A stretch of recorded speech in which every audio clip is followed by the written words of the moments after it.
Olá pessoal, tudo bem? Quero convidar você para que juntos possamos estudar um panorama geral do livro de Salmos. Salmos. Salmos é um livro ou saltério, contém algumas das passagens bíblicas mais amadas pelos crentes. Cada um destes hinos, orações, é uma expressão de uma vivida relação pessoal, particular, peculiar a Deus. Há três temas principais através do saltério. Primeiro, o encontro pessoal com Deus, envolvendo o princípio da sua existência real. Segundo, a importância da ordem natural das coisas, envolvendo o princípio do poder criador, universal e sábio de Deus. Terceiro, um conhecimento consciente da história, envolvendo o princípio da escolha divina de Israel para desempenhar um papel especial e benevolente entre os homens. O nome hebraico do livro é Teclim, que significa Cântico de Louvor. O título nas Bíblias, em português, os Salmos, vem do manuscrito da Septuaginta, conhecido como Corteis Vaticanus, segundo Carlos Oswaldo Pinto. Quando a gente pensa no livro de Salmos, a gente pensa também em autoria e data. O livro de Salmos possui autoria múltipla. O que é isso? Muitos são anônimos. Há registros de seguintes autores: Moisés, o Salmo 90, Davi, 73 salmos. Temos também Asaf, 12, filhos ou descendentes de Corá, 10, Salomão, 127, talvez os 72, Emã e Raida, Etan, que é cada um fez um. Então, uma das coisas que nós também podemos ver que as datas de composição vão desde Moisés, 1400 a.C., passando por Davi e Asaf, 975 anos antes de Cristo, e Salomão, 950 anos antes de Cristo.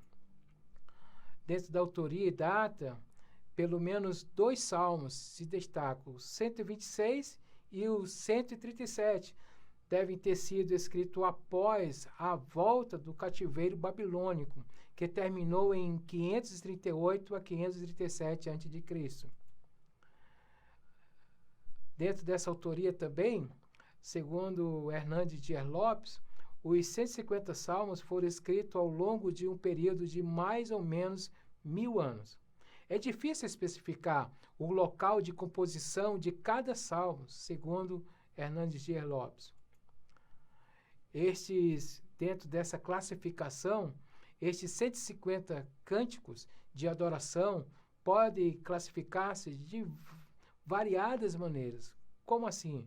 Por exemplo, poemas acrósticos, salmo de ação, de graças, de lamentação, cântico de confiança, cântico para peregrinos, hino de arrependimento, orações dos falsamente acusados, salmos históricos, ainda dentro dessa classificação, salmos relativos ao rei, salmos proféticos, há hinos para festivais e cânticos relacionados com a ordem do culto no templo.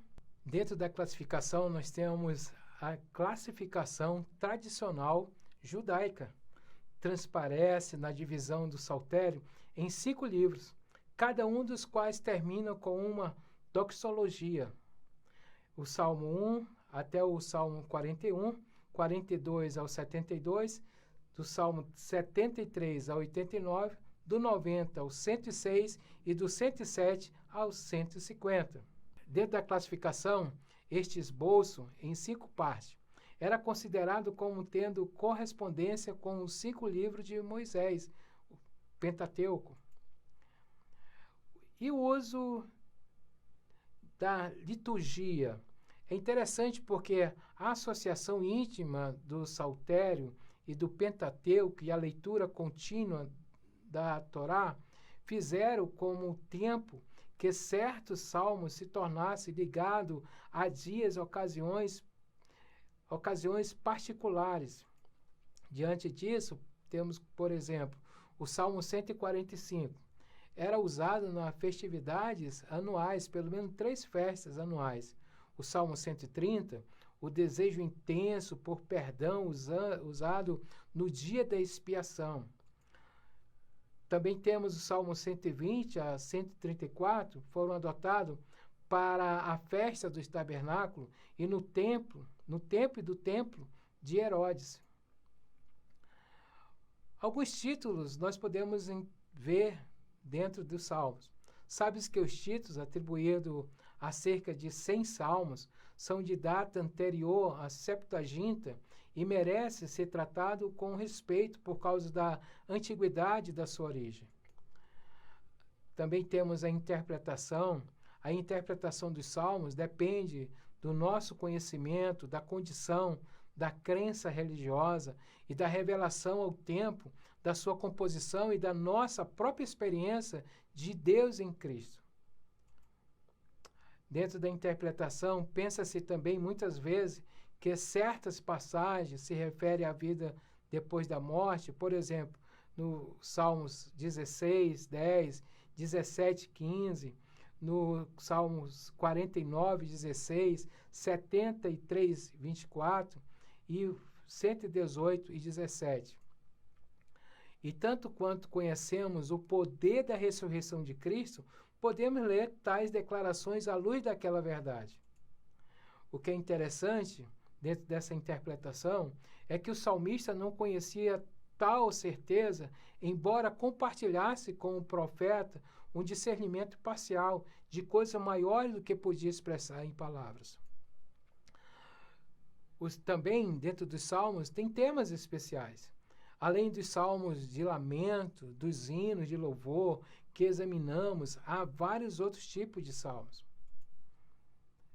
que enfatizam temas especiais e apresentam uma estrutura ou relação singular com o cotidiano, principalmente dos israelitas.